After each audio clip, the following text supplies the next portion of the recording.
Child of God, hear me out. I have seen a lot of posts around people, particularly young people, leaving the church, leaving their faith.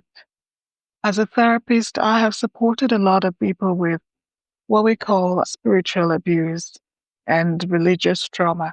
Now, I'm a believer in Christ, so I can only speak regarding your faith in Christ and the church trauma that some have experienced.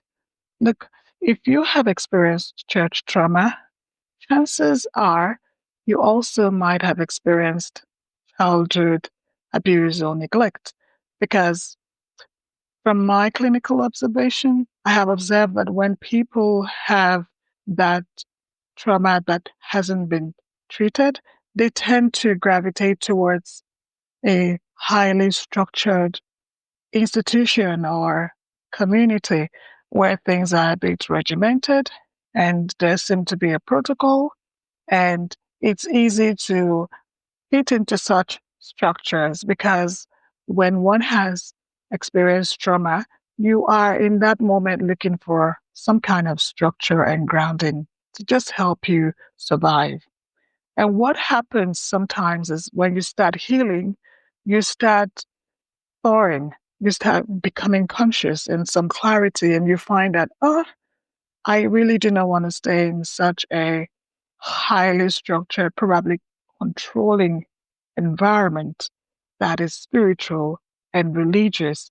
And very often you want to leave such communities, such churches, all right? And there is nothing wrong with that. But the whole process again can be re-traumatizing. So again, some people can have another layer of abuse while they are in church. That's a whole topic for another day. But what I want to talk about today is you need to understand, child of God, that there is a local church assembly where you go into to have fellowship, a building in your environment. There you hear the word of God. You may also volunteer your time, your skills in that community. You form friendships, you form connections, and you're doing life with other people. There is also the universal church, all right? The universal church which Jesus is coming for, okay, is the church that knows no borders. It knows no race, knows no skin color, knows no gender, all right? And that is the church that when you get saved and you receive Jesus as your personal Lord and Savior, and your name is written in the book of life, that is the church where you belong to. Okay? Now, while you may leave your local assembly and you may leave the communities and cliques that you have formed in your journey of faith, I encourage you not to leave your faith in Jesus. Your faith in Jesus is personal. Paul said, and I bear on me the mark of our Lord Jesus Christ. All right, let no man disturb me anymore. I put my faith in Jesus who loved me and gave himself for me on the cross. Your faith in Jesus is personal. It's got nothing to do with what anyone did to you or didn't do or should have done. All right? Jesus is the one who died for you. Jesus is the one whose blood brings you value. The name of Jesus brings you value. The blood of Jesus brings you value. You do not cast away your confidence, your faith in Jesus because of some misunderstandings you've had maybe with someone in the local church. This is so important. The devil knows the worth and the value of your faith. And he knows that, look, you can trust God for jobs, trust God for a good marriage, trust God for the wonderful things in life through the name of Jesus. The blood of Jesus is what gives you the grounding, the authority to walk on the earth. The name of Jesus on your lips and his word is what gives you authority to work on this earth. Don't you drop your faith for anyone. They didn't die for you. Jesus is the one that died for you.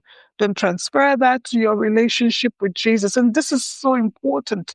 Particularly, listen to me very well. If you've experienced trauma, you've experienced neglect, abandonment, abuse of any sort, you need your faith, darling. You need to anchor your faith in Jesus. You cannot work in wholeness outside faith.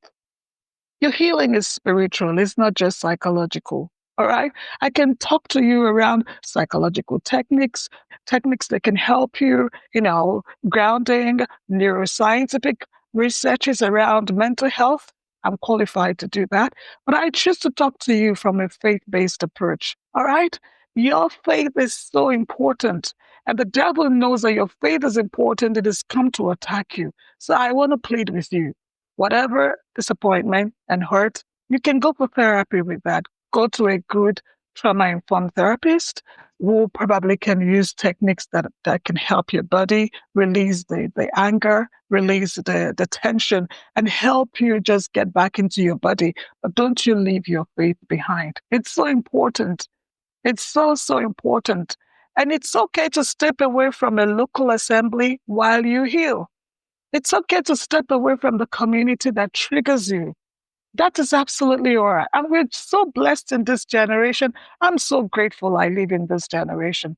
You can go on YouTube, you can go on Christian apps and hear the word of God and keep your soul solid and strong. Don't you leave your faith on the table. Oh, yes, your faith has cash values. Your faith has social values. Your faith has all the kind of values you can imagine. And I just want to encourage you, wherever you are in the world, you've left your home countries, you've left your family, you've left your friends, and you are just looking for connection. Make sure that within you, your first connection is to Jesus, the one whom you believe in.